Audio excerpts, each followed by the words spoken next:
তারাবির সালাতের রাকাত বিতর্ক এড়িয়ে চলুন। রাকাত নিয়ে বিতর্ক করবেন না। 8 রাকাত 20 রাকাত নিয়ে যে মারামারি এই দেশে, এটা শয়তানের ফন্দি। চিল্লায় বলেন, এটা কার ফন্দি? আমরা 20 রাকাত পড়ি, আপনারা হয়তো 8 রাকাত পড়েন, কোনো অসুবিধা নাই। আমরা যারা 20 রাকাত তো আমরা পড়তেছি, আমরা 20 রাকাতের কথাই বলি, 20 রাকাত আমরা পড়বো আজীবন।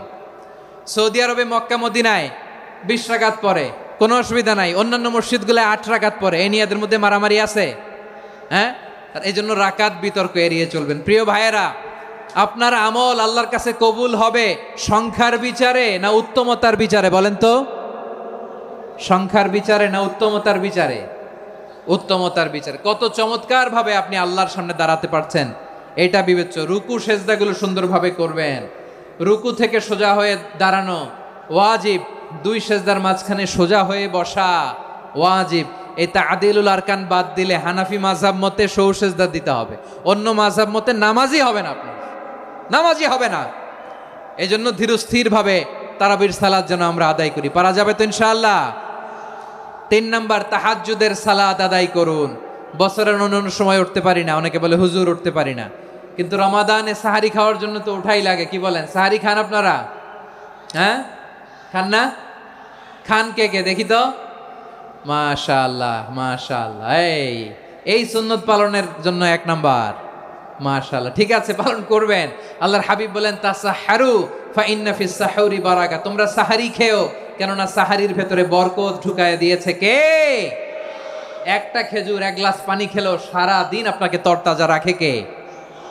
তো সাহারির জন্য যেহেতু উঠতেই হয়, সাহারি খাওয়ার আগে বা পরে 2 রাকাত 4 রাকাত তাহাজ্জুদ পড়া যাবে না? রব্বুল আলামিন বলেন, ওয়ামিনাল লাইলি ফাতাহাজ্জাদ বিহি নাফিলাতান লাকা আসা আইয়াবআসাকা রাব্বুকা মাকামান মাহমুদা। ও নবী, রাতের কিছু অংশ সময় তাহাজ্জুদের সালাত আপনি আদায় করবেন, কারণ এই তাহাজ্জুদ হলো আপনার জন্য নাফিলাতাল লাক, অতিরিক্ত ফরজ। আপনাকে মাকামে মাহমুদে অধিষ্ঠিত করবে কে? এজন্য যারা সম্মানিত হতে চান, সম্মানের আসনে যেতে চান, তাদের জন্য তাহাজ্জুদ অবধারিত। আমরা রমজানে সাহারির আগে তাহাজ্জুদ পড়তে চাই কি চাই না? এই নামাজটারে আল্লাহ বড্ড ভালোবাসেন। কেন জানেন? কারণ গভীর ঘুমকে স্যাক্রিফাইস করে আমরা এই নামাজ পড়ি। ঘুমের আরবি জানা আছে কারো? ঘুমরে আরবিতে কি বলে? অনেকগুলো আরবি আছে। একটা আরবি হচ্ছে নুআস, তন্দ্রা, তন্দ্রা, আমানাতান নুআসা কোরআনে এসেছে। আরেকটা আছে ঝিমুনি, ঝিমুনি, এইভাবে ঝিমুনি আসে ঘুমের আগে, এটারে বলে সিনা। এটারে কি বলে? সিনা। স্বাভাবিক ঘুমকে আরবিতে বলে নাউম। স্বাভাবিক ঘুমকে কি বলে? এই সিনা আর নাউমকে আল্লাহ এক আয়াতে এনেছেন, লা তাখুযুহু সিনাতু ওয়ালা নাউম। আল্লাহর তন্দ্রা নাই, ঘুম নাই, ঘুমের আগে যে তন্দ্রা আছে ওইটাও নাই। তাহলে নুআস, সিনা, নাউম পেলাম। আরেকটা ঘুমের আরবি হচ্ছে হুজুদ। চাঁপাইনবাবগঞ্জ আওয়াজ করে বলেন, আরেকটা ঘুমের আরবি কি? হুজুদ। এটা মাঝরাতের ঘুম, শেষ রাতের ঘুম, যেই ঘুমটা বড্ড মজা লাগে। কাঁথা টেনে টেনে, ব্ল্যাঙ্কেট টেনে টেনে আরেকটু ঘুমাইতে মন চায়, আরেকটু, আর 1 মিনিট, আর 2 মিনিট, এরকম একটা মজার ঘুম শেষ রাতে আছে না নাই? এই শেষ রাতের ঘুম, এই হুজুদের ঘুমকে স্যাক্রিফাইস করে যেই সালাত পড়া হয়, ওই সালাতের আরবি নাম হচ্ছে সলাতুল হুজুদ বা সলাতুত তাহাজ্জুদ। চিল্লায় বলেন আল্লাহু আকবার। এজন্য আল্লাহ তাআলা এই তাহাজ্জুদের সালাতকে এত পছন্দ করেন। পড়বেন তো রমাদানে? 4 নম্বরে, মুক্ত হস্তে দান করুন। মুক্ত হস্তে দান করুন। ওয়ামা আতাইতুম মিন যাকাতিন তুরিদুনা ওয়াজহাল্লাহি ফাউলাইকা হুমুল মুদঈফুন।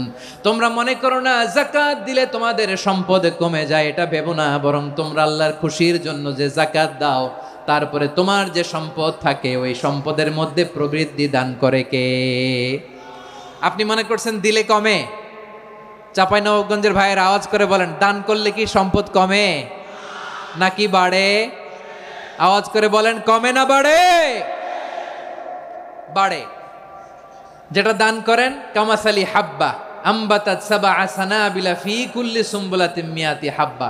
1 টাকা দান করলে এটা চারা বীজের মতো, রূপে দিলে 7টা শীষ, প্রতি শীষে হয় শত শস্য দানা।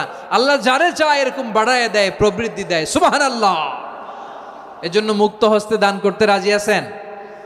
আগে আগে জাকাত ক্যালকুলেট করে রাখেন। আপনার জাকাত বর্ষ যদি পরেও হয়, দেরি করেও হয়, ধরেন যে প্রতি বছর মুহররমে দেন, আপনি আগে দিতে পারবেন। জাকাত অগ্রিম আদায় করা যায়। সুবহানাল্লাহ বলেন। বিষ্ণু ইসা ইসলাম রমাদানে এত দান করতেন, কানা আজওয়াদান নাস, কিন্তু রমাদানে আজওয়াদুন নাস আজওয়াদু বিল খাইরি মিনার রিহিল মুরসালা, প্রবাহিত বাতাসের চেয়ে বিশ্বনবী আর অবদান্যতা বেড়ে যেত। প্রবাহিত বাতাস যেমনি সবাইরে বাতাস দেয়, আস্তিক নাস্তিক মুমিন কাফির সবাইকে শীতল করে দেয়, তেমনি নবীজির রমাদানের দান ছিল এমন, কেউ নবীর কাছে চেয়ে ফিরে গিয়েছে এর নজির নাই। জোরে বলেন সুবহানাল্লাহ। রমাদানে দান করব, ইফতার শেয়ার করব। কাউকে ইফতারি করালে সারাদিন রোজা রেখে তার যে সওয়াব, আপনি ইফতার করানোর কারণে আপনার আমলনামায় ওই সওয়াব আল্লাহ ঢুকায় দিবেন। পড়েন সুবহানাল্লাহ। সাহাবারা বললেন, নবী আমরা গরিব মানুষ, ইফতারি খাওয়ানোর পয়সা নাই। আল্লাহর হাবিব বললেন, ওয়ালাউ বিমাজকাতি লাবান, এক ঢোক দুধ, ওয়ালাউ বিতামরা, একটাও খেজুর, ওয়ালাউ বিশারবাতিমা, এক ঢোক পানি খাইয়েও যদি কারো রোজা ভাঙাও, তারপরে ওই সওয়াব তোমার আমলনামায় দিবে কে? তাহলে মুক্ত হস্তে দান করুন, 4 নাম্বার। 5 নাম্বার হচ্ছে কদর তালাশ করুন। রমজানের সবচেয়ে দামি সময়। বিষ্ণু বলেন, মান হরিমা খাইরাহা ফাকাদ হরিম, যে কদর মিস করলো সে সব মিস করলো, হি ইজ দ্য লুজার। আচ্ছা বলেন, এই বরকতের মাসে আমরা কি লুজার হতে চাই না গেইনার হতে চাই? সবাই বলেনি, বলেন এই রমাদানে আমরা লুজার হব না গেইনার হব? ইন্না আনজালনাহু ফি লাইলাতিল কদরি ওয়া মা আদরাকা মা লাইলাতুল কদর, লাইলাতুল কদরি খায়রুম মিন আলফি শাহর। পড়েন আল্লাহু আকবার। লাইলাতুল কদরি খায়রুম মিন আলফি শাহর, 1000 মাসের চেয়েও সেরা। 1000 মাসে হয় 83 বছর 4 মাস। 83 বছর 4 মাস টানা ইবাদত করলে যেই সওয়াব, কদরের রাতে ইবাদত করলে অতটুকু সওয়াব আপনি পাবেন, আল্লাহ সেটা বলে নাই। আল্লাহ বলে তার চাইতে বেশি সওয়াব দিয়ে আপনার আমলনামা ভরে দিবে কে? কদর যেন মিস না হয়। 21, 23, 25, 27, 29 নাকি খালি 27? আপনারা কি খালি 27? দশকের বেজর রাতগুলোকে কদর হিসেবে তালাশ করো। আল্লাহর হাবিব সাল্লাল্লাহু আলাইহি ওয়াসাল্লাম শেষ 10 দিন টানা ইবাদত করতেন। টানা ইবাদত। ইদা জাআল আশরু আহিয়াল লাইলা আইকাযা আহলা ওয়া জাদ্দা ওয়া শাদ্দাল মিজার। সারা রাত জেগে ইবাদতের নজির নবীজির নাই, শুধু রমজানের শেষ দশক ছাড়া। সুবহানাল্লাহ বলেন। নিজেও ঘুমাতেন না। ফাতেমা রাদিয়াল্লাহু তাআলা আনহু, আলী রাদিয়াল্লাহু তাআলা আনহু কাউকে ঘুমাতে দিতেন না, সবাইকে জাগিয়ে তুলতেন। আমরা সারা রাত জেগে ইবাদত করব। রাজি আছেন তো? কদর যেন আমাদের মিস না হয়। আজকে থেকেই ক্যালেন্ডারে মার্ক করে রাখেন।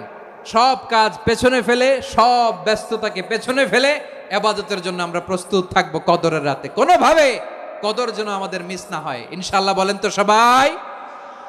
6 নম্বরে পারলে ইতিকাফ করবেন। আল্লাহর হাবিব সাল্লাল্লাহু আলাইহি ওয়াসাল্লাম প্রতি বছর 10 দিন ইতিকাফ করতেন। যে বছর ইন্তেকাল করবেন সে বছর 20 দিন ইতিকাফ করেছেন। আপনি বলবেন, হুজুর ইতিকাফ না করলে সমস্যা কি? আমার নবী একটা ইবাদত সারা জীবনেও ছাড়ে নাই, আর আপনি জীবনে একবারও করেন নাই। এবার হিসাব আপনার কাছে, হিসাব আপনার কাছে। না পারলে অন্তত রাত্রি বেলাগুলো মসজিদে কাটাবেন। পারবেন তো ইনশাআল্লাহ? সব শেষে শিশু এবং নারীদের ব্যাপারে বিশেষ খেয়াল রাখবেন। শিশুদের রমাদানের ব্যাপারে উৎসাহ দেন, তাদের প্রস্তুতি নেওয়ান, তাদেরকে রোজা রাখতে দিবেন। আমার ভাইয়েরা এবং বোনেরা, পর্দার আড়ালে মায়েদেরকে বলবো, চাপাই নবাবগঞ্জের মায়েরা, 1 দিন 2 দিন না খেয়ে থাকলে আপনার ছেলে মেয়ে মারা যাবে না। ঠিক কিনা বলেন?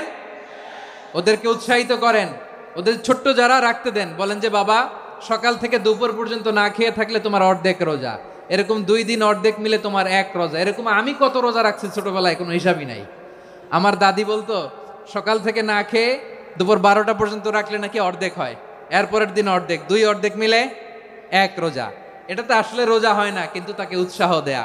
ইফতার প্রোগ্রামগুলোতে নিবেন আমাদের বাচ্চাদেরকে। দেখবেন যে ওর ক্ষুধা লাগতেছে, খায় না, কারণ কেউ খায় না। একজন আজান দিচ্ছে, সবাই খেজুর নিয়ে ইফতার করতেছে। এই দৃশ্য, এই ট্র্যাডিশন, এই ইবাদত, এই তারবিয়া ওর আগামীর জীবনটাকে সুন্দর করবে। চিল্লায় বলেন ঠিক কিনা?